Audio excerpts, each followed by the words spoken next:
So today was much exactly like a Friday schedule for us relative to our practice meetings, red zone, goal line, short yardage.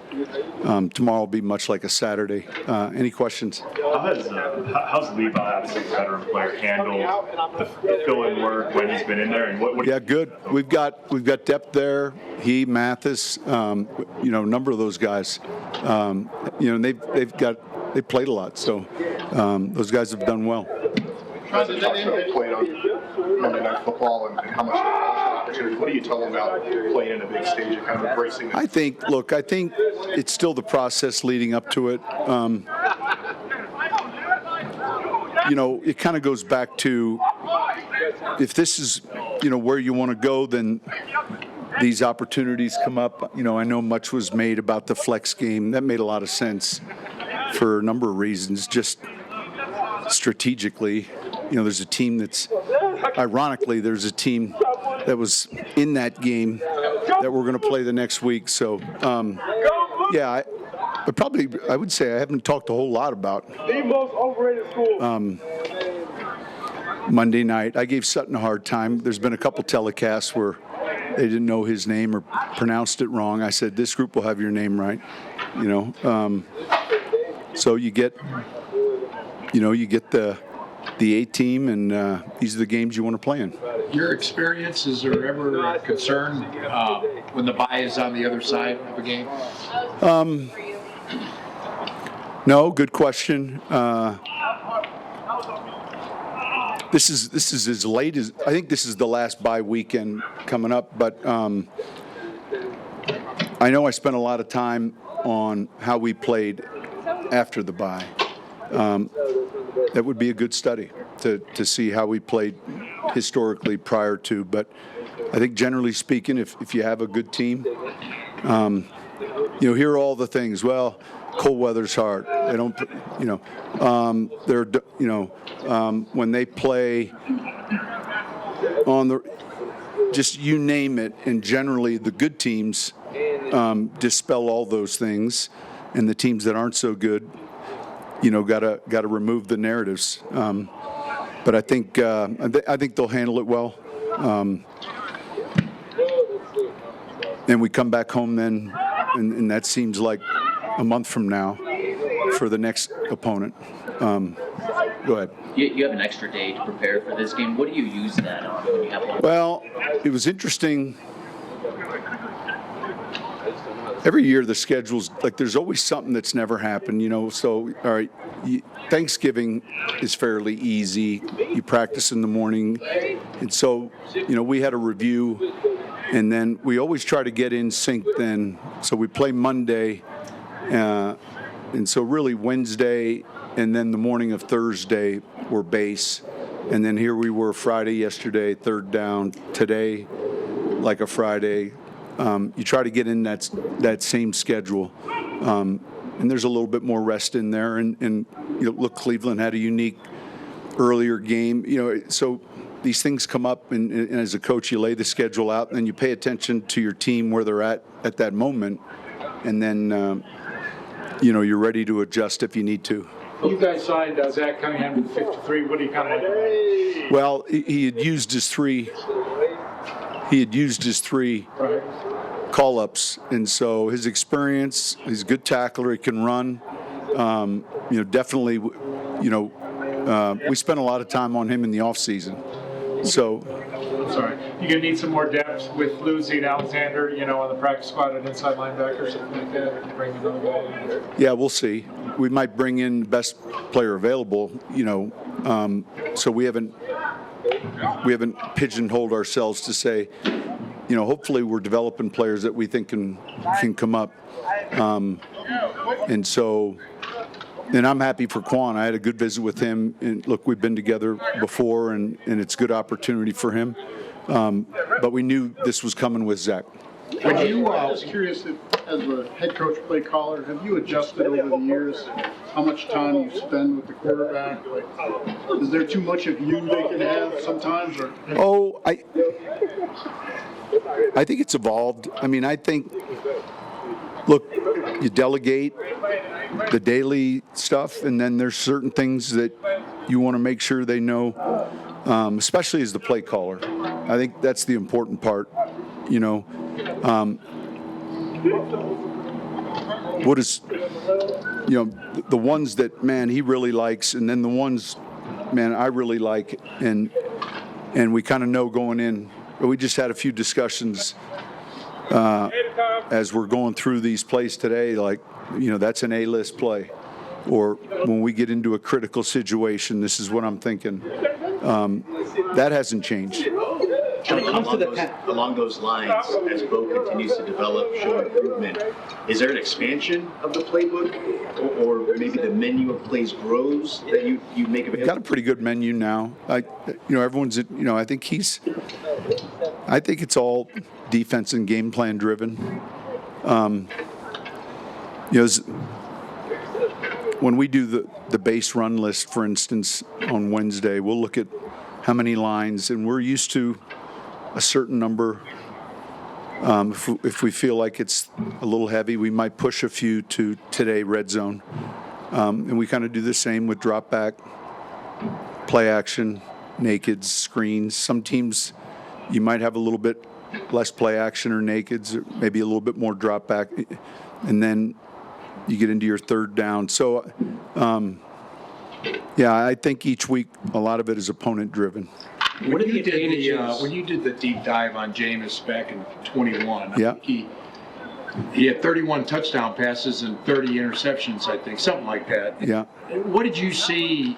Well, I remember seeing his pro day. I was standing right behind him. There were a number of Florida State players coming out.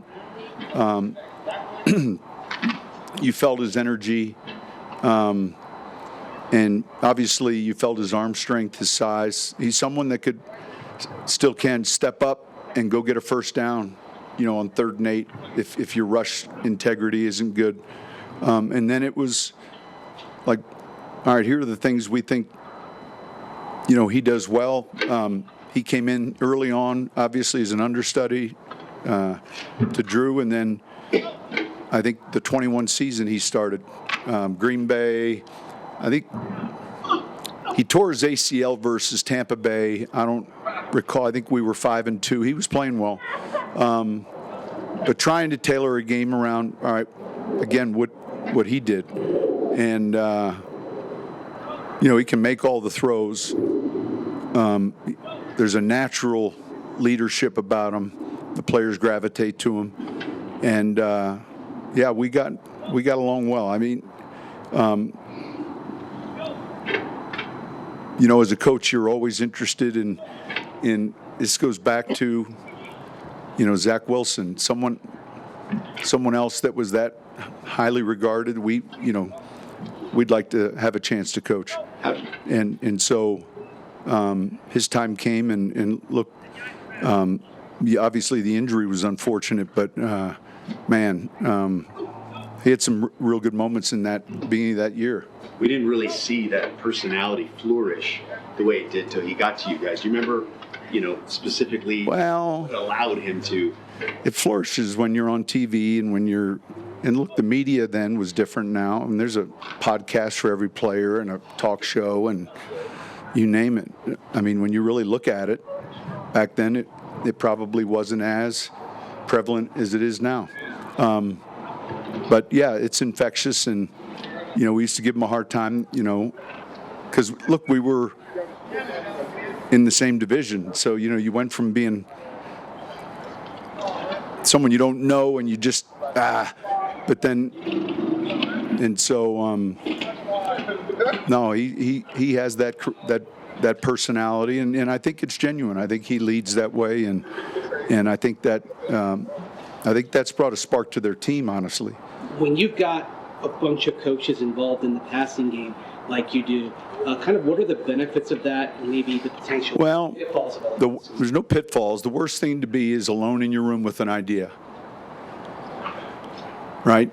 Like, all right, Joe, Pete, the worst thing to be is alone with an idea. And those guys, and I'm Davis, whoever's in that room, whether it's the run game or pass game, I think ultimately I'll say, hey, I'm comfortable with that or not. Well, I've got to call it. But I think that those sounding boards, over the years, the filters are what they are. And, you know, I don't want, you know, guys that just agree with, you know, I want them to point out, I'm all right with that. And the same way, you know, Johnny Moe will put together, shoot 8 red zone plays, and I don't like it, I like that one. And then, there's a process. But I think you arrive at some of your better decisions with a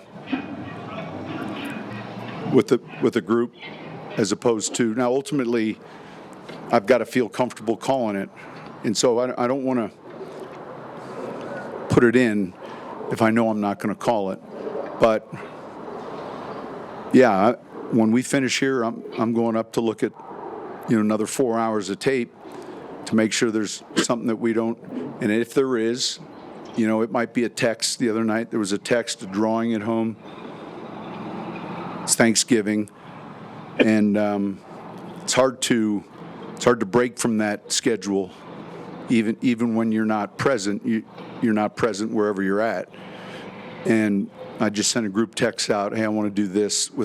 We were working on something with third down, and you know, I haven't had a chance to look at it and digest it. I knew, and so that happens, and it works out well. You've talked about the calmness of watching both play. Does that translate to the sideline if you guys are trailing, of him not? Well, I think when I talk about just, man, protecting the football and not putting it in harm's way, you know, punting the ball, all right, can happen. And I'll give you an example. Last week we get pinned back on the 1, and you know, rule of thumb is 2 first downs. 2 first downs puts you at neutral field position again. So if you don't get a first down and you punt, they're catching it midfield, 50, 40. 2 first downs, neutral field position. And we got a little further than that, and then we punted, and they were backed up. And then they punted, and we got the ball midfield. And so just coming out, if you asked, I hope their answer, if you asked them today, hey, you're backed up, first goal, 2 first downs. 2 first downs. And then defensively, it flips, you know. Hey, we've got them pinned. If we can hold them to even 1 first down, we've changed field position. And if you take games and you remove turnovers and you take 100 yards and you say 100 yards is worth 7 points, and that's what the studies show over the years, then every yard's part of a point. And so 2 first downs, more than that, punt backed up, and it led to then a scoring drive. So all of that matters. But to your original question, it's ball security, it's understanding where you're at, and understanding how to play. Coach, you talk about game planning. When does that wrap up for the week? Does it go all the way to kickoff, or does it stop the night before? Usually, yeah, like tomorrow night we'll have meetings, we'll go through our opening plays, we'll have a short hotel tape, you know, our plan's in.